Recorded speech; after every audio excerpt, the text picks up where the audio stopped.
విక్రమ్ టీవీకి సబ్స్క్రైబ్ చేయండి. Subscribe to Vikram TV. Subscribe to Vikram TV.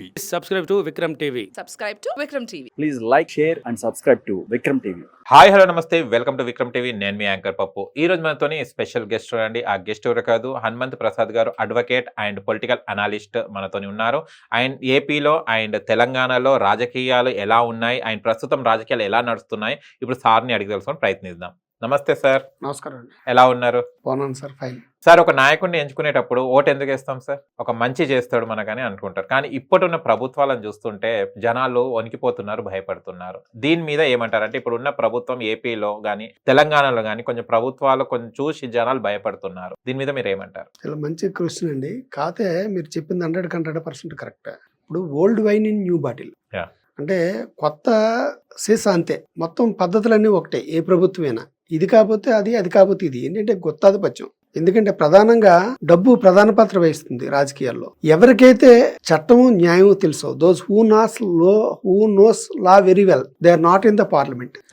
ఎవరికైతే చట్టాల గురించి వివరంగా తెలుసో వాళ్ళు ఎవరు చట్టసభల్లో లేరు. చట్టం మీద అవగాహన లేని వ్యక్తులందరూ ఈ రోజు చట్టసభల్లో ఉన్నారు. ప్రధానమైన కారణం ఏంటంటే డబ్బు ప్రధాన పాత్ర వహిస్తుంది. డబ్బున్నోడే రాజకీయం చేయగలుగుతున్నాడు. ఈ రోజున ఒక కార్పొరేట్ ఎలక్షన్ కే ఈ రోజు కోట్ల మీద ఖర్చు పెట్టవలసి వస్తుంది. అందువల్ల ఒక గుత్తాధిపత్యం కింద తయారైపోయింది. అందువల్ల ఎలాంటి వాళ్ళు వెళ్తున్నారంటే రౌడీలు, గూండాలు, వెనకాతల బ్లాక్ మనీ బాగా ఉన్నవాళ్ళు, వాళ్ళ మీదకి కేసులు మాఫీ చేయించుకోవడానికి తయారుగా ఉండేవాళ్ళు, ఇలాంటి వ్యక్తులందరూ కూడా రాజకీయాల్లోకి వచ్చి వాతావరణాన్ని కలుషితం చేస్తున్నారు, ప్రజాస్వామ్యాన్ని కూనీ చేస్తున్నారు. అంటే రాజ్యాంగం అంటే ఏంటో తెలీదు, కానీ రాజ్యాంగం ప్రకారం నడుచుకోవాల్సిన వ్యవస్థలే ఈరోజు రాజ్యాంగాన్ని కూని చేయడంగా మారడం అనేది చాలా బాధాకరమైనటువంటి విషయం. మనం చూస్తే ప్రభుత్వం గురించి చూస్తే గనక ఈ మధ్య కాలంలో సోషల్ మీడియా వాళ్ళను అరెస్ట్ చేయడం జరుగుతుంది. అంటే గతంలో చేసిన వ్యాఖ్యలను అప్పుడు ప్రశ్నించకుండా ఇప్పుడు ప్రభుత్వం వచ్చిన తర్వాత వీళ్ళు న్యాయపరంగా వెళ్తున్నారా లేకుంటే ఇల్లీగల్ గా వెళ్తున్నారా, అసలు పోలీస్ ద్వారా వెళ్తున్నారా అని జనాలు కొంచెం సతమతం అవుతున్నారు. అండ్ వైసీపీ ఏదైతే సోషల్ మీడియాలో చాలా భయపడుతున్నారు. అండ్ గతంలో వాళ్ళు వాగ్దానాలు అంటే ఇద్దరు వాదనలు జరిగినాయి. అంటే ఈ పార్టీ వాళ్ళు కూడా సోషల్ మీడియా వాళ్ళు కూడా చెప్పడం జరిగింది, ఇది కూడా జరిగింది. కానీ ఇప్పుడు అధికారం వచ్చిన తర్వాత ఈ ప్రశ్న అనేది ఎందుకు వచ్చింది? ఇప్పుడు అరెస్ట్లు అండ్ తీసుకెళ్లడం, నోటీసులు ఇవ్వకుండా కూడా తీసుకెళ్లడం జరుగుతుంది. అంటే యాజ్ ఏ అడ్వకేట్ గా ఇలాంటి చర్యలు తీసుకోవచ్చా? అంటే ఇది కరెక్టేనా వీళ్ళు చేసేది ఇప్పుడు ఉన్న టీడీపీ ప్రభుత్వం? మీరు ప్రధానంగా చూసుకుంటే ఇక్కడ main media social media. Social media గురించి దాని ప్రభావం ఎంత ఉంటుందనే విషయం గురించి 2014 ముందు ఎవరికి అంత తెలియదు. మెయిన్ మీడియానే మొత్తం చేస్తూ ఉండేది. ఎప్పుడైతే 2014లో బీజేపీ గవర్నమెంట్ వచ్చింది, మోడీ గారు, అప్పుడు మోడీ గారు అంటే చాలా మంది తెలియదు. కాంగ్రెస్ ఈజీగా గెలుస్తుంది అనుకున్నారు, 2 ట్రిప్లు గెలిచిన. ఎందుకంటే రాహుల్ గాంధీ అంటే well known person. But Modi అంటే ఏదో గుజరాత్ సీఎం, ఆయన్ని నిలబెట్టడం జరిగింది. అంత వస్తుందా? పల్లెటూరులో వాళ్ళకి చాలా మందికి పైన ఉండే వాళ్ళ పేర్లు తెలియవు.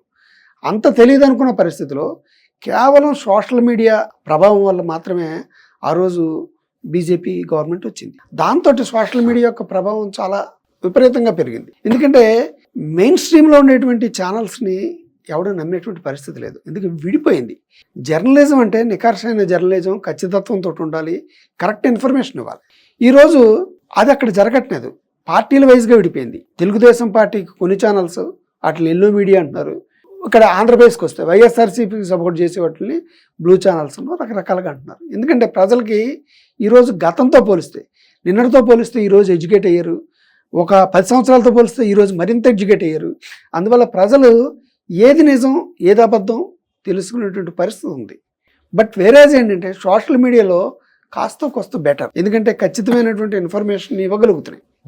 అంటే సో దురదృష్టవశాత్తు అవి కూడా ఈరోజు YSRCP party channels, Telugu Desam party channels, అలాగే కేసీఆర్ ఛానల్స్, రావేంద్ర అలాగే విడిపోయాయి.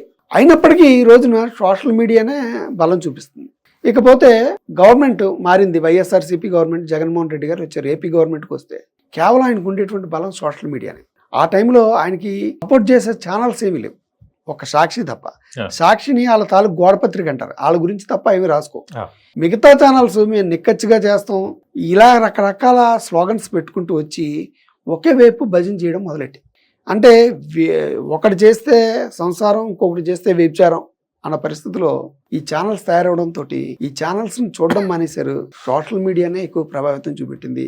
తత్ఫలితంగా జగన్మోహన్ రెడ్డి గారు 2019లో రావడం జరిగింది. దేర్ ఆఫ్టర్ అక్కడి నుంచి ఒక కొత్త రకమైన పొంతలు తక్కింది. Hmm. అంటే అవతల వాడిని అబ్యూజ్ చేయడం ద్వారా ఆయన అణగదొక్కాలి, మానసికంగా నలిగిపోయి రాజకీయాల నుంచి వైదొలగాలి అనేటువంటి ప్రక్రియకి వాళ్ళు తెరలేపారు. అంతకుముందు చంద్రబాబు నాయుడు గారు కాస్త కోస్తూ ఉన్నా ఇక్కడికి ఏంటంటే కుటుంబాల్లోకి వెళ్ళిపోవడం, బూతులు తిట్టాలు, ఇళ్లలో ఆడవాళ్ళని లాగేయడాలు, చాలా అసభ్యకరంగా చేయడాలు ఇవన్నీ ఉంటున్నాయి. సో దాని ఫలితంగా ప్రజలు ఎప్పటికప్పుడు మార్పు చెందుతున్నారు. ఒక కార్యకర్తల వల్ల కానీ, చంద్రబాబు నాయుడు చూసి కానీ, జగన్మోహన్ రెడ్డిని కానీ చూసి కాదు, ప్రభుత్వం మీద వ్యతిరేకతతోటి అటు సైడ్ ఓటు వెళ్ళింది. ఇంకెవరు లేక alternative, there is no alternative. వీళ్ళు కాకపోతే వాళ్ళు కాకపోతే వీళ్ళు. సో కేవలం ఏంటంటే జగన్మోహన్ రెడ్డి గారు అందరికీ 100కి 95% ఏదైతే హామీలు ఇచ్చారో హామీలు నెరవేర్చారు. బట్ అయినా ఎందుకు ఓడిపోయారు అంటే కేవలం ప్రజలు హామీలు నెరవేర్చినంత మటుకు తృప్తి పడరు. డెవలప్మెంట్ కూడా. బట్ ఏంటంటే ఆ వ్యక్తిత్వ నిర్మాణం ఎలా ఉంది ఆ పార్టీది, ఆ పార్టీ మాట్లాడే భాష ఎలా ఉంది, నాయకులు తీరేలా ఉంది, ఈ వెక్స్ అయినప్పుడు ఆటోమేటిక్గా అటు సైడ్కి టర్న్ అవుతారు. సో గతంలో జగన్మోహన్ రెడ్డి గారికి ఓటేసిన వాళ్ళు ఈరోజు చంద్రబాబు నాయుడు గారికి వేశారు కదా వాళ్ళే. బట్ నాయకులు అయితే ఈ కార్యకర్తలు ఏదో పార్టీకి ఉంటారు స్టాండర్డ్ గా, ప్రజలు మారుతూ ఉంటారు. వాళ్ళు న్యూట్రల్ క్యాండిడేట్స్, నచ్చితే ఎవరికో వేస్తారు, నచ్చకపోతే వెళ్ళి దింపుతారు. ఈ ప్రభుత్వం కూడా దాని నుంచి పాఠాలు ఏమన్నా నేర్చుకుందా ఒక క్వశ్చన్. సేమ్ అదే పరిస్థితి ఈ రోజున. ఎందుకంటే వాళ్ళు ఇక్కడ అభివృద్ధిని పక్కన పెట్టి జగన్మోహన్ రెడ్డి గారు అభివృద్ధి అనేది టోటల్గా శూన్యం చేశారు. టార్గెట్ ఏంటంటే ఎవరైతే తన శత్రుపక్షం ఉందో, ప్రతిపక్షం ఉందో, ప్రతిపక్షాన్ని పూర్తిగా అణగదొక్కాలి. కేవలం ఇప్పుడు గవర్నమెంట్ కూడా కేవలం ఆ రకంగా సోషల్ మీడియాలో తప్పు చేసిన వాళ్ళని అరెస్ట్ చేస్తే పర్వాలేదు, దాంతోపాటు మిగతా ఛానల్స్ని కూడా లేపేయాలనే ఉద్దేశంతో ఇబ్బడి ముబ్బడిగా ఒక చట్ట ప్రకారం కాకుండా చట్టానికి మేము అతీతులు అన్నట్టుగా నోటీసులు అవి ఇవ్వకుండా అరెస్టులు చేయడాలు, దాని గురించి గోల పెడుతున్నారు కదా కోర్టులో నాటిలోనూ జరుగుతున్నాయి. ఇక్కడ ఏంటంటే అభివృద్ధిని పక్కన పెడుతున్నారు. ఆయన 95% అమలు చేసినా కూడా కేవలం ఇలాంటి సోషల్ మీడియాలో జుగుప్సాకరంగా ఇలాంటి పెట్టడం వీటి కారణంగా ఆయన తిరస్కరించారు. అటువంటిది ఇప్పుడు గవర్నమెంట్ ఇచ్చిన హామీలు ఎంతవరకు నెరవేర్చింది, ఇప్పటివరకు ఏమన్నా నెరవేర్చిందా లేదా అన్నది క్వశ్చన్ వాళ్ళు చేసుకోవాలి.